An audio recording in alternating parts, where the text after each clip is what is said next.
Selamat malam, perkenalkan nama saya Adit. Dulu sekitar tahun 2016, saya sempat melakukan touring bersama seorang rekan baik. Waktu itu, saya memiliki tujuan ke Yogyakarta untuk mengisi waktu libur. Apalagi saat itu lagi hobi banget touring jarak jauh. Berangkat menggunakan Suzuki Tanda 250, hasil dipinjamkan teman baik, sedangkan rekan saya menaiki Yamaha Scorpio. Memang, saya sendiri sudah mengetahui cerita-cerita yang beredar di kalangan sesama pehobi motor tentang jalur ini. Namun karena penasaran dan modal doa, akhirnya saya dan rekan sengaja nekat memilih jalur tersebut. Kalau tidak salah ingat, saya dan rekan mulai memasuki jalur Alas Roban lama ini sekitar pukul 12 malam.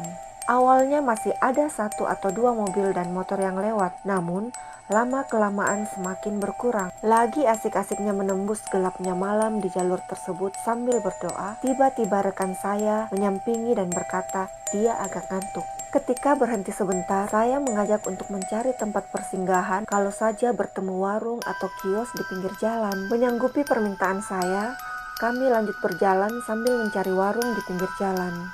Sekitar 10-15 menit berjalan, dari kejauhan terlihat sebuah warung dengan penerangan yang seadanya. Tanpa berpikir curiga atau apa karena rekan mengaku butuh istirahat, saya dan rekan akhirnya memutuskan untuk berhenti di warung tersebut. Keanehan mulai menyelimuti pikiran saya karena suasana warung ini tidak seperti warung biasanya. Kalau kalian pernah tahu warung di film kolosal zaman dahulu, nah warung ini mirip seperti ini.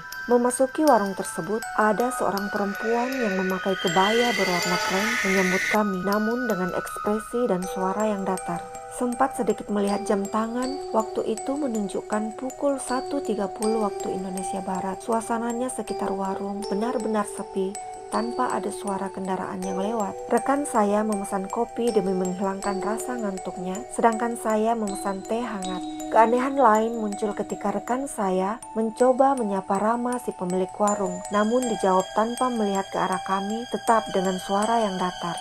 Saya yang melihat kejadian itu makin bertambah curiga, ditambah suasana warung yang tidak seperti warung pada umumnya. Kurang lebih sekitar setengah jam kami berada di warung tersebut. Ketika merasa mulai segar dan siap melanjutkan perjalanan, kami bergegas. Ketika ingin membayar, pemilik warung tetap membelakangi kami dan berkata untuk menaruh uangnya di meja saja. Perjalanan lanjut meninggalkan warung itu. Baru sekitar 20 meteran, rekan saya mengajak berhenti untuk mengatur ulang GPS miliknya. Nah, ketika saya ikut berhenti di pinggir jalan dan iseng menengok ke belakang, saya langsung lemas sekaligus merinding. 20 meter adalah jarak yang belum terlalu jauh, namun ketika saya melihat ke belakang, warung tersebut hilang alias raib. Tidak ada tanda-tanda warung itu ada, bahkan lampu remang-remang pun tidak ada, hanya kegelapan yang bisa terlihat. Saking penasarannya, saya malah sempat memutar balik demi mengecek dan akhirnya nihil. Warung tersebut tidak ada wujudnya sama sekali, cuma ada rerumputan sekaligus pohon-pohon yang lumayan rimbun. Rasa merinding bercampur penasaran dan lemas sama-sama saya dan rekan alami.